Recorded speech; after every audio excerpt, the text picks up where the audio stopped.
are nice to look at. I do like looking at old churches and things, but it's not somewhere I would go, for a day out or anything. Teach culture and history, but I'm a Chinese, I don't care. They are still seen primarily as a church, not as just a building.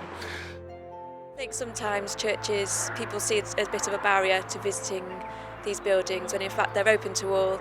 They show a great deal of our history. Some of them are up to 1,000 years old in part.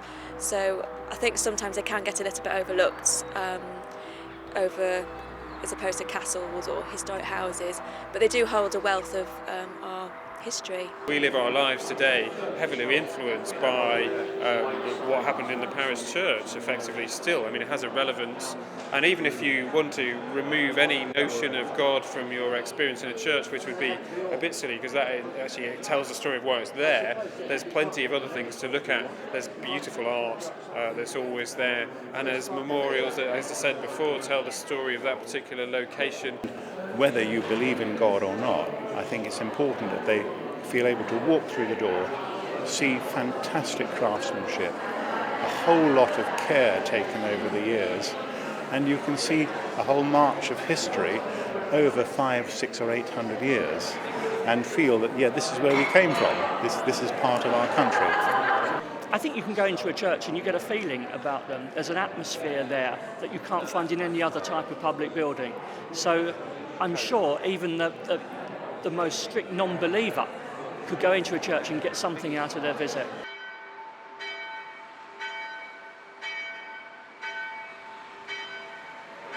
The archaeological dig is fascinating. Yeah. I mean, I've never seen bones before, so to actually have a look at them and to see them laying out is amazing.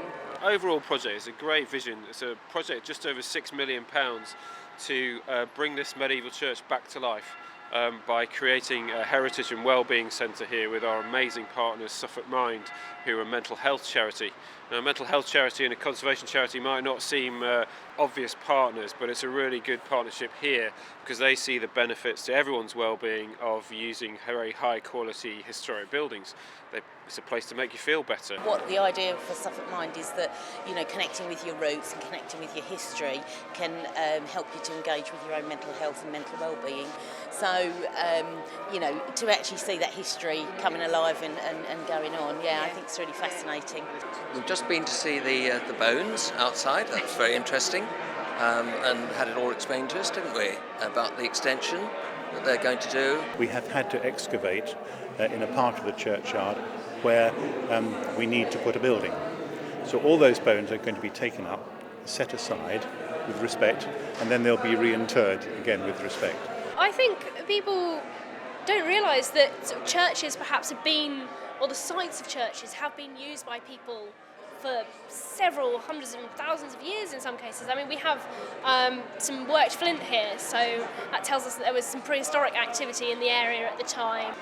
I think people who may not cleave to a particular religion or sect will still come here and feel the sense of spirituality here and what a special place it is, and that's really exciting. I think one of the important things about churches is that they are in themselves memorial to the craftsmen that made them.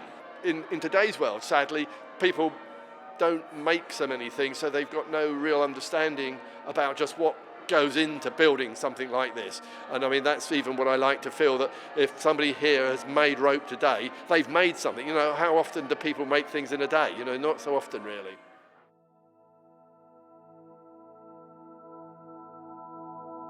The path of the righteous man is beset on all sides by the iniquities of the selfish and the tyranny of evil men. Yeah, this campaign is something that it's really, the beauty of it is that it's so simple. We're just putting a book and a pulpit cloth into a church, and it's all by social media, so we're asking people to have a go, share it with their friends. I think the challenge is getting people to do it, because they might, especially if the church has got other people in it, they might be a bit reticent to have a go.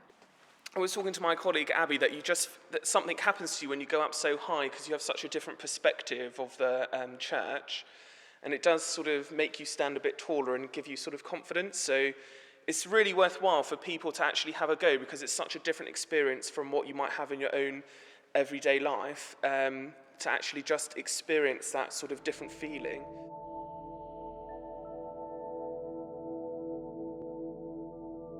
I think it's really important to keep going with these traditions, just because incense is really part of the fabric of this building, just as these beautiful tiles are, the beautiful patterns on the wall.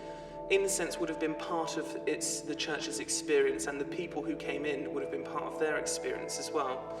And so we really want to open this up to people who perhaps have never been to a church service before, so that they can also experience incense. It's a community-led project with a company called RaspNet. What they're doing is they are installing broadband on top of the tower to enable a better broadband connection for all the people in the community. I'm one of the volunteers who helps to run RASP, Reach and Swaffham Prime Broadband, the local internet group. It's a really tangible way of making sure that the church interacts with the local community, and that's very important for us. And they came to this river just as the evening was drawing on. And one of them was about to put his foot on the wave across. So look out! It's a very deceptive river, this is a very dangerous river.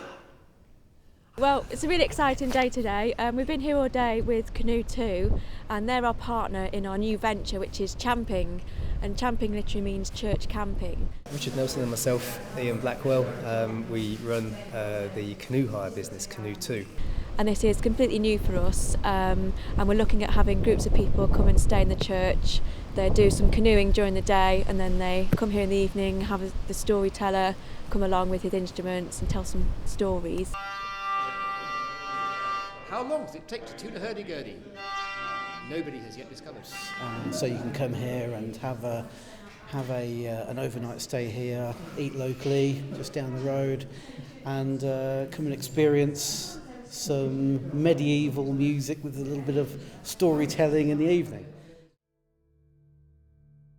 This event's really important to us because what it's about is bringing our volunteer body together, really, so that they work in sort of remote places, they have their own interests in particular churches or particular areas, and very rarely can we get them to talk to each other, because what we want to foster is this sense that we're all part of the Church's Conservation Trust. We've got the same sort of focus in conserving and opening historic churches for the general public, and they're stunning. I mean, they're beautiful, and the quality of craftsmanship and the quality of just our collection is phenomenal, and I think they're amazing, and you get to work with all these great people, and I feel really lucky to have a job like mine where I travel around meeting lots of interesting people, looking at beautiful buildings and coming up with crazy projects of how we're going to raise lots of money.